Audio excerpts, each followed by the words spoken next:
Hello, today we're going to be talking about some sequel ideas I have for Cyberpunk 2077. First off, there should be repeatable gigs or side missions that you can do over and over again for cash. To my knowledge, once you do the side quests or the gigs, they're pretty much done after you do it. And because of that, money is technically limited on how much you can earn. I know things like crafting guns from resources or selling weapons you find on the street from the thugs that you kill basically count as an unlimited amount of things to sell and make money from, but it's not really anything worthwhile. Whereas gigs will give you a couple $1,000s depending on the level and where they are on the map. This also makes it less likely for me to spend on really anything that's not necessary. For example, throughout the game you constantly get bugged by fixers about new cars that become available for you to buy. But with the limited amount of currency you can earn in game, it seems like there's really no point in even trying to buy them. Considering I could either spend this money on ammunition, better weapons, better cyberware, or new apparel that has better armor stats. Things that will make a noticeable difference while playing the game. Or I could spend it on a vehicle that just basically gets me from point A to point B.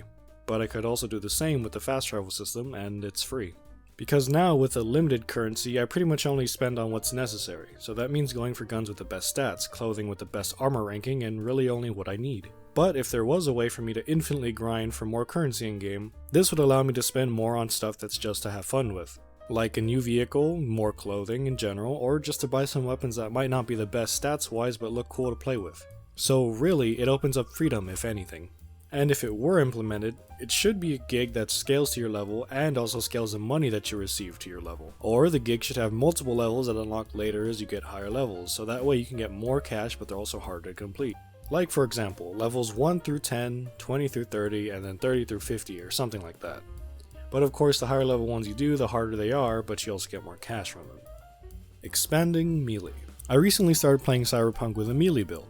And while it's fun, I do wish I had more options. And I don't mean in terms of weapons, what I mean is that I wish I had more options to deal with combat as a melee enjoyer. So let me give you a little context. As I said before, I'm replaying the game currently on hard difficulty but with a melee build.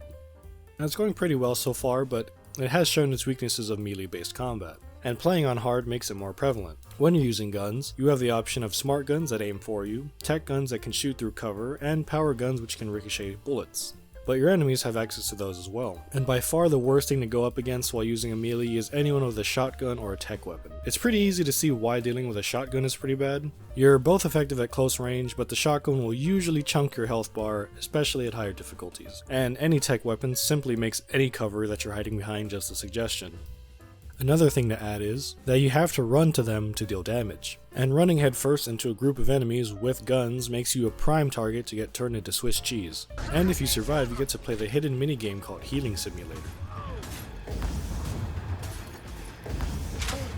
So, what can we do to allow melee builds to close the gap on a target without completely disregarding safety? Simple, we add the Genji/Orisa method or the Ronin method. This is Genji, the green cyborg ninja dude. And in Cyberpunk terms, he would be chromed the fuck out. Genji has the ability to deflect bullets with his blade. This allows you to use it defensively or offensively by either using it to retreat to block the damage, or you could use it once enough people are shooting at you to redirect the damage into someone else.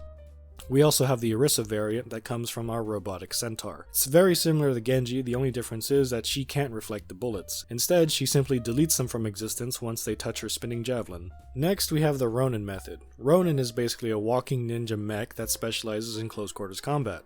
And he has the ability that lets him cross open space without taking too much unnecessary damage. The name of that ability is Sword Block. Sword Block allows Ronin to push into somebody without having to worry about his health bar being melted. But as you can see, Ronin still takes damage while blocking. All Sword Block is doing is reducing the damage he's taking by 70%. It's also worth noting that you can hold Sword Block indefinitely. I believe adding one or both of these methods would make melee play and feel a lot better. Here's how I think we should go about balancing them. For the Genji/Orisa method, we should make it so that way they work on a cooldown, while having the cooldown be shortened via skill investment or cyberware or a mixture of both. For the Ronin method, the sword block should either consume stamina while in use, or maybe it shouldn't use any since you're still taking damage. On a side note, I believe a dash ability should be added, to help you close the distance on a target. If we go back to our other examples, Genji and Ronin do have those gap closers.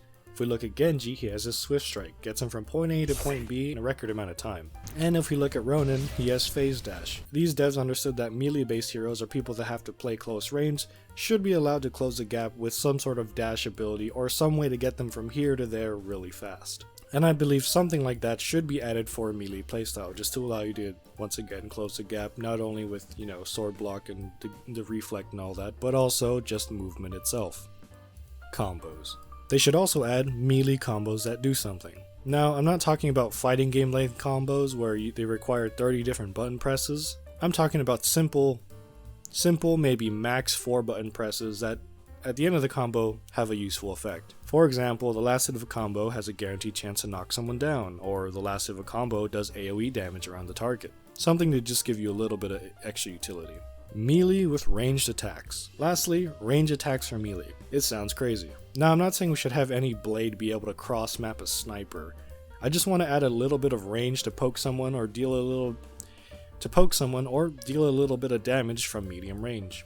Some ideas I have for this are that blades being able to shoot out waves of energy for a ranged attack, like how Warframe's Excalibur does this with his Exalted Blade.